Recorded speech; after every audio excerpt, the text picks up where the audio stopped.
Dans cette 10e étape, nous allons vérifier le bon fonctionnement de l'essieu. Nous allons assembler toutes les entretoises, les rondelles, les roues et serrer avec les deux écrous. On va ensuite vérifier que les roues tournent librement sans aucun frottement. On va également vérifier que les T tournent autour de l'axe facilement. Et enfin, on va vérifier qu'aucune des entretoises ne tourne, que toutes les entretoises sont bien serrées, bloquées. Pour la 11e étape, nous allons partir de l'essieu précédemment assemblé et allons mesurer la distance entre l'intérieur des deux T40 pour en déduire la distance de notre tube 40. On enlèvera environ 5 mm pour éviter que ce tube soit en contrainte. On ne collera pas ce tube 40 dans les T40, mais on fixera de l'adhésif aux extrémités pour l'insérer dans les T de 40 sans contrainte par rapport à l'écartement des roues. Pour la 12e étape, nous allons coller les embases de bouchons dans les T de 40. Cette étape termine la fabrication de l'essieu. Au niveau du montage du cylinder block, l'objectif est qu'il reste sur l'essieu et qu'on puisse le visser sur la plateforme en tournant le cylinder block à la main. Pour le faire, on va placer le bouchon qui était serré modérément sur le cylinder block du côté de l'essieu. On va le visser sur l'essieu en le serrant fortement à la main, en serrant le bouchon à la main, éventuellement en prenant une pince pour serrer un petit peu plus. Et de cette façon, l'autre côté qui est serré fortement sur le cylinder block pourra être vissé sur la plateforme en tournant le cylinder block à la main. Bon, je ne sais pas si c'est clair, mais vous essayerez les deux sens pour y arriver.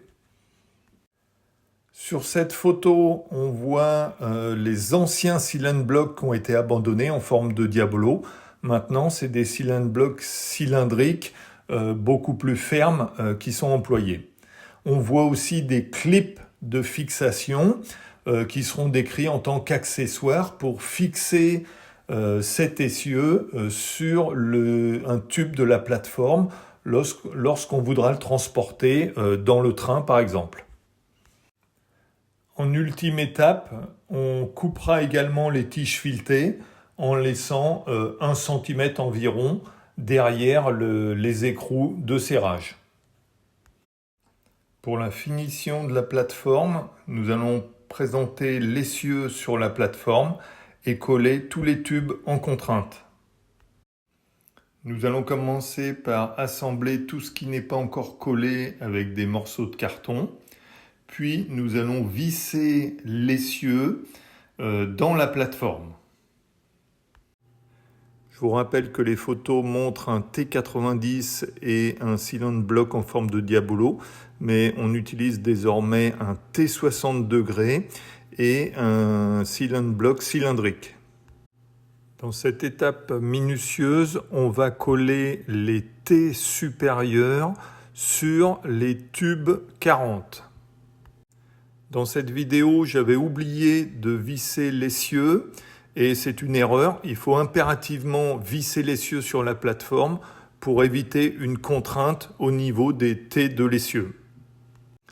On va commencer par ébavurer l'intérieur des T supérieurs pour être sûr que la butée supérieure de notre tige télescopique passe correctement.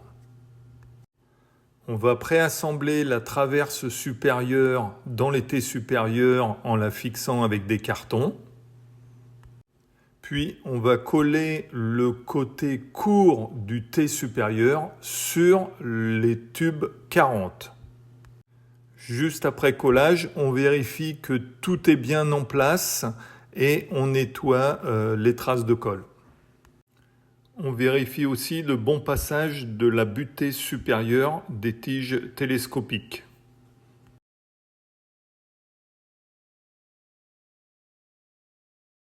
Dans cette étape, nous allons coller les T inférieurs sur les tubes 40. On ébavure l'intérieur des T pour être sûr du bon passage des butées de nos tiges télescopiques. On garde la traverse inférieure préassemblée avec les cartons.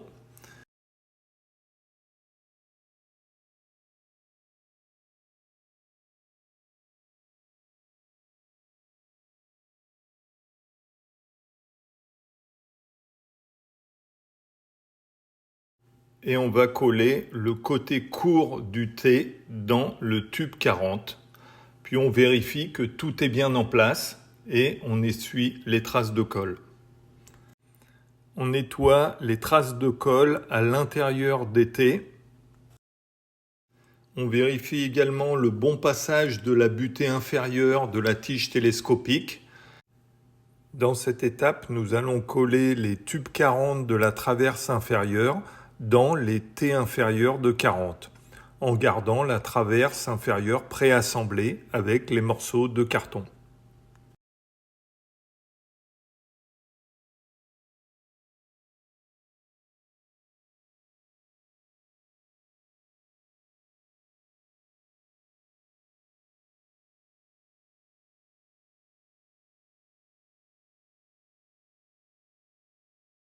Dans cette étape, on va coller la traverse inférieure dans ces deux coudes et on va vérifier avant séchage le bon appui sur les 3 pieds.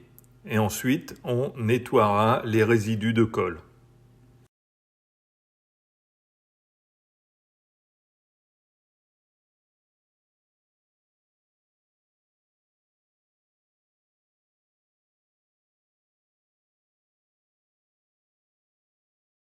Dans cette étape, on va coller la traverse supérieure et on vérifiera avant séchage que la plateforme est bien à plat et n'est pas vrillée. Puis on essuiera les résidus de colle comme d'habitude.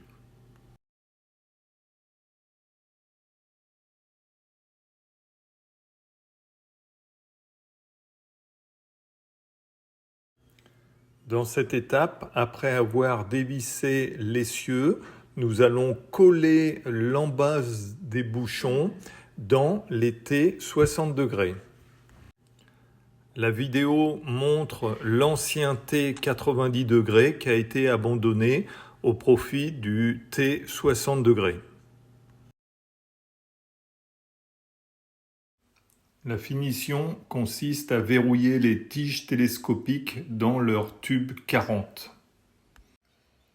On commence par préassembler le coude de la poignée sur sa tige télescopique en mettant des cartons et en s'assurant qu'il est très fermement fixé.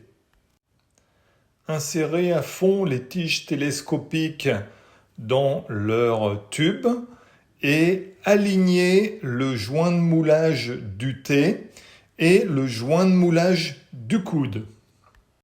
On va marquer le point de perçage à 1,25 du bord du T sur le joint de moulage du T. Si la goupille fait 2 mm, on va percer le T et la tige télescopique à 2,5 mm. On ressort ensuite légèrement la tige pour marquer le joint de moulage sur le tube 32. On va ensuite sortir complètement la tige télescopique et la faire pivoter de 90 degrés en rendant les deux poignées parallèles. On va pouvoir maintenant percer le tube 32 interne en passant par les deux trous du T précédemment percés. On va ensuite sortir les deux tiges télescopiques sans les mélanger, bien dépoussiérer, nettoyer l'intérieur et les tiges télescopiques, éventuellement mettre de la graisse sur les bagues coulissantes et ensuite on les remonte dans leur tube. On vérifie le bon passage des goupilles dans les deux positions, enfoncé et sorti. Si tout est bon, on va pouvoir coller le coude 32 sur la tige télescopique en alignant le repère précédemment tracé sur le joint de moulage du coude. La goupille de verrouillage est réalisée avec un bout de cintre métallique de 2 mm de diamètre et un morceau de chambre à air en suivant le schéma que l'on voit ici, c'est-à-dire une longueur de 55 mm plus la boucle. La boucle de traction va dépendre de votre boucle de ceinture. Là, je vous montre ce que j'ai fait par rapport à ma boucle de ceinture. On utilise un prolongateur 32 femelle-femelle et on va venir fabriquer une boucle comme indiqué sur le schéma. Là encore en utilisant un morceau de cintre métallique de 2 mm de diamètre. Avant de fermer la boucle, j'ai passé des anneaux métalliques et jointoriques.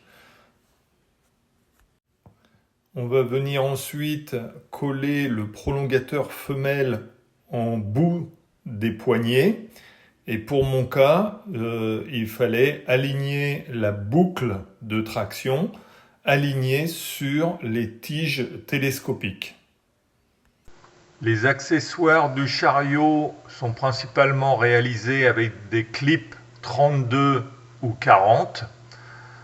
On enlève l'écrou certique à un mauvais filetage et on le remplace par un écrou frein M6.